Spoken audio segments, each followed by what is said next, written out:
ಮಂಗಳೂರಿನ ಶಕ್ತಿನಗರದ ವಿದ್ಯಾಸಂಸ್ಥೆಯ ವತಿಯಿಂದ ಕನಕದಾಸ ಜಯಂತಿ ಕಾರ್ಯಕ್ರಮವು ಕಾಲೇಜಿನ ಸಭಾಂಗಣದಲ್ಲಿ ನಡೆಯಿತು. ಕಾರ್ಯಕ್ರಮದಲ್ಲಿ ಪಾಲ್ಗೊಂಡು ಮಾತನಾಡಿದ ಕರ್ನಾಟಕ ಸಾಹಿತ್ಯ ಅಕಾಡೆಮಿಯ ಅಧ್ಯಕ್ಷರು ಹಾಗೂ ಮೈಸೂರಿನ ಮಹಾರಾಣಿ ಕಾಲೇಜಿನ ಕನ್ನಡ ವಿಭಾಗದ ಪ್ರಾಧ್ಯಾಪಕರಾದ ಡಾಕ್ಟರ್ ಬಿವಿ ವಸಂತಕುಮಾರ್ ಅವರು, ಕನಕದಾಸರು ಕರ್ನಾಟಕ ಮಾತ್ರವಲ್ಲ, ಲೋಕಗುರು. ಮನುಷ್ಯನ ಜೀವನದುದ್ದಕ್ಕೂ ಅಜ್ಞಾನದಿಂದ ಜ್ಞಾನದತ್ತ ವೈಯಕ್ತಿಕ ಕುಟುಂಬ, ಸಮೂಹ, ಸಮಾಜ, ಲೋಕದ ಕತ್ತಲನ್ನ ಕಳೆದು ಬೆಳಕಿನತ್ತ ಕೊಂಡೊಯ್ಯಲು ಪ್ರೇರಣೆ ನೀಡಿದ್ದಾರೆ ಅಂತ ಹೇಳಿದ್ರು.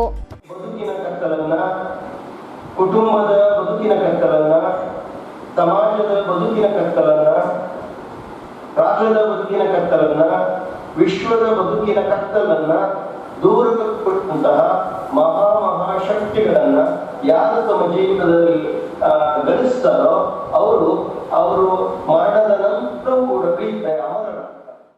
ಕಾರ್ಯಕ್ರಮದ ಅಧ್ಯಕ್ಷತೆಯನ್ನ ವಹಿಸಿದ್ದ ಶಕ್ತಿ ವಿದ್ಯಾಸಂಸ್ಥೆಯ ಆಡಳಿತಾಧಿಕಾರಿಗಳಾದ ಡಾಕ್ಟರ್ ಕೆಸಿ ನಾಯಕ್ ಕಾರ್ಯಕ್ರಮವನ್ನು ಉದ್ದೇಶಿಸಿ, ಕನಕದಾಸರ ಕೀರ್ತನೆಗಳು ಕೇವಲ ಬರಹವಲ್ಲ, ಅವುಗಳು ಮನುಕುಲದ ಮೇಲೆ ಬೆಳಕನ್ನ ಚೆಲ್ಲುವ ಶಕ್ತಿಯಾಗಿದೆ. ಇಂತಹ ಸಾಧಕ ಸಂತರ ಜನ್ಮ ದಿನಾಚರಣೆಯನ್ನ ಸ್ಮರಿಸಿ ಇನ್ನು ಬಹಳಷ್ಟು ಕಾರ್ಯಕ್ರಮಗಳು ನಡೆಯಬೇಕು. ಆ ಮೂಲಕ ಸಮಾಜವನ್ನ ಅಧಿಕಾರದಿಂದ ಬೆಳಕಿನತ್ತ ಕೊಂಡೊಯ್ಯಲು ಸಾಧ್ಯವಿದೆ ಎಂದು ಹೇಳಿದರು. ಕಾರ್ಯಕ್ರಮವನ್ನು ಹಮ್ಮಿಕೊಂಡರೆ ನಮ್ಮ ಅಧ್ಯಾಪಕರಿಗೆ ಹಾಗೂ ನಮ್ಮ